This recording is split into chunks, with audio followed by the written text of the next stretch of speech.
पुस्तकों के प्रति आज के युवा में अरुचि क्यों पैदा हो रही है? पुस्तकों के प्रति अरुचि पैदा होने का कारण ये जो हमारे पास इस समय कंप्यूटर, लैपटॉप, मोबाइल, मैं इनकी उपलब्धियों पे पानी नहीं फेरना चाहता हूँ। ये भी उपयोगी हैं, लेकिन एक हद तक। एक छोटा सा उदाहरण के माध्यम से मैं आपको बताऊंगा इस बात को कि एक बार एम्स से एक मरीज को हम दिखाने ले गए थे।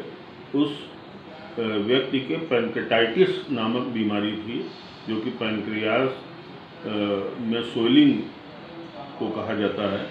तो डॉक्टर ने देखने के बाद उस व्यक्ति को यही कहा कि इस बीमारी के संबंध में, पैंक्रेटाइटिस नामक ये जो बीमारी आपको है, इस संबंध में आप मोबाइल देखना छोड़ दें। इसलिए कि जो हमने 20-25 सालों में ज्ञान अर्जित किया है, मरीज की जनरल कंडीशन देखनी पड़ती है, उसको भूख कितनी लग रही है, उसकी उम्र कितनी है, उसका वेट कितना है, उसको कौन सी दवा कितने दिनों तक चलानी है, उसकी डोज क्या है, ये सब आपको मोबाइल पे नहीं मिल जाएगा। मोबाइल पे एक 10-20 लाइनों में आपको पैंक्रेटाइटिस बीमारी की जानकारी मिल जाएगी, जो कि मैं तो यही कहूँगा कि एक अधकचरा ज्ञान यहाँ परोसा गया।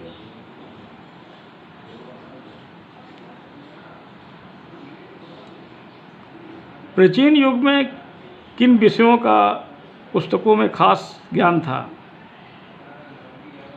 पुस्तकों के ज्ञान की तो अपरंपार महिमा है। मैं आपको ये बताना चाहूँगा कि हमारी जो सभ्यता, संस्कृत को नष्ट किया गया, कभी संस्कृत हमारी जन भाषा हुआ करती थी। एक सुषमा स्वराज जी के उद्बोधन में मैंने सुना था कि ये हमारी जन भाषा थी। एक दो उदाहरण मैं आपको छोटे छोटे देना चाहूँगा इस संबंध में कि आज जैसे हम संस्कृत को जनभाषा नहीं मान पाते, लेकिन संस्कृत एक जीवन मरण और कुछ घरेलू आयोजन, यज्ञोपवीत संस्कार, मुंडन संस्कार, रुद्राभिषेक, एक मंत्र पूजा वाली प्रणाली में ही इसका उपयोग किया जाता है। कोई घर में शादी ब्याह हुई, आपने कहा पंडित को बुला लो, पंडित जी आए, उन्होंने भी आधा शुद्ध आधा अशुद्ध उच्चारण कर दिया। अब ये मंत्रोच्चार तक सीमित रह गई ये जानकारी। और हमारे पहले प्राचीन युग में ये कभी जनभाषा हुआ करती थी।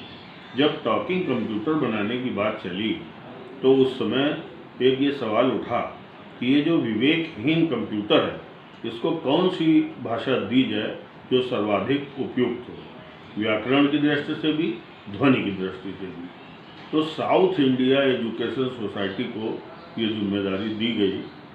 तो उन्होंने कंप्यूटर के विशेषज्ञों को भी आगे किया और संस्कृत के जो प्रकांड पंडित थे उनको भी आगे किया।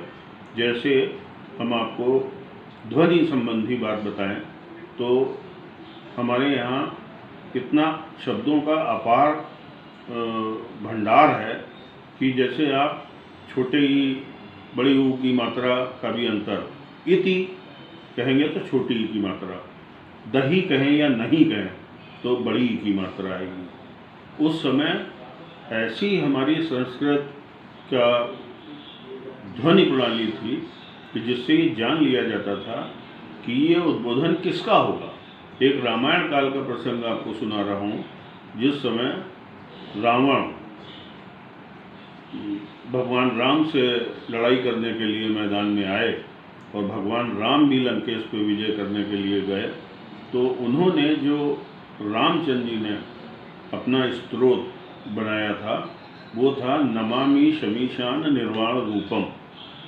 और रावण ने जो बनाया था उसमें पहले ही आवाज़ आती है डमक डमक डमक डमक, कहीं धधक धधक धधक धधक, तांडव।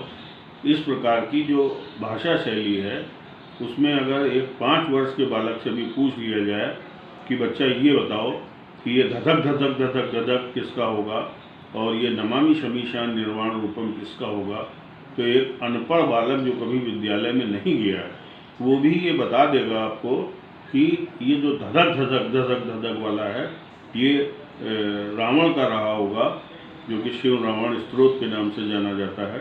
वो इसलिए क्योंकि वो रावण के व्यक्तित्व से भाषा शैली मेल खाती है, और नमामि शमीशाम निर्वाण रूपम ये राम के चरित्र से मेल खाती हुई है। इस प्रकार के हमारे यहाँ उदाहरण हुआ करते थे।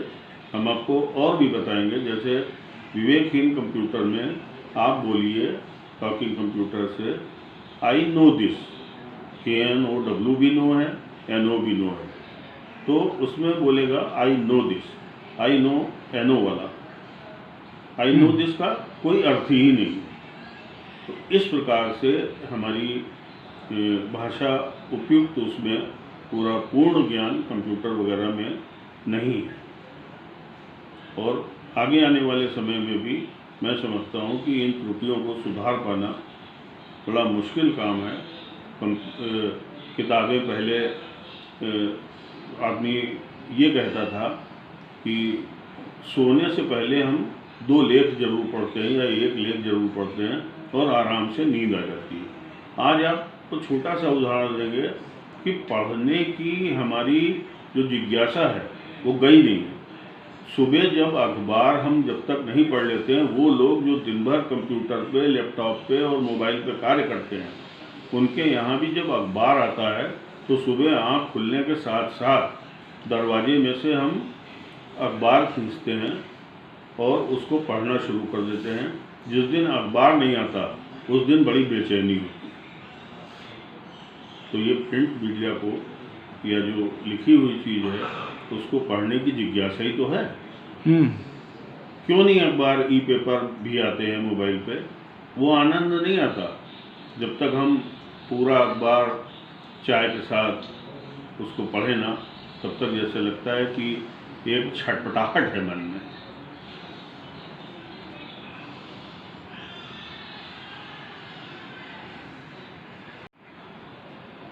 हिंदी संस्कृत के प्रति उदासीनता का युवाओं में क्या कारण है?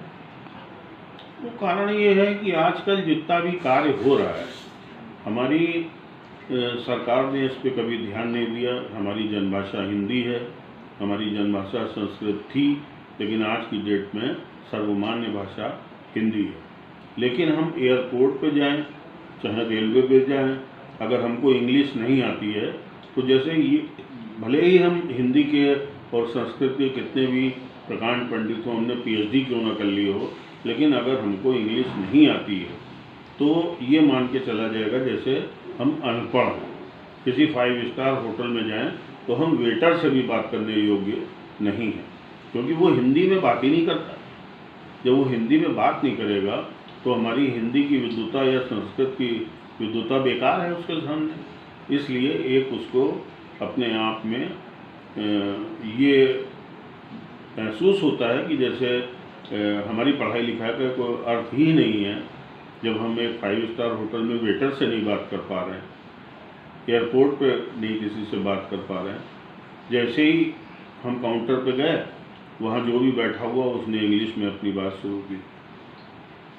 जो थोड़े से जानकार लोग हैं वो कह देते हैं प्लीज़ हिंदी में बात कीजिए। एक आपको बताता हूँ कि नरसिम्हा राव के समय में, जिस समय ये नेता विरोधी दल हुआ करते थे, अटल बिहारी वाजपेयी, इनको भारत का पक्ष रखने के लिए जिनेवा भेजा गया था दक्षिण सम्मेलन में।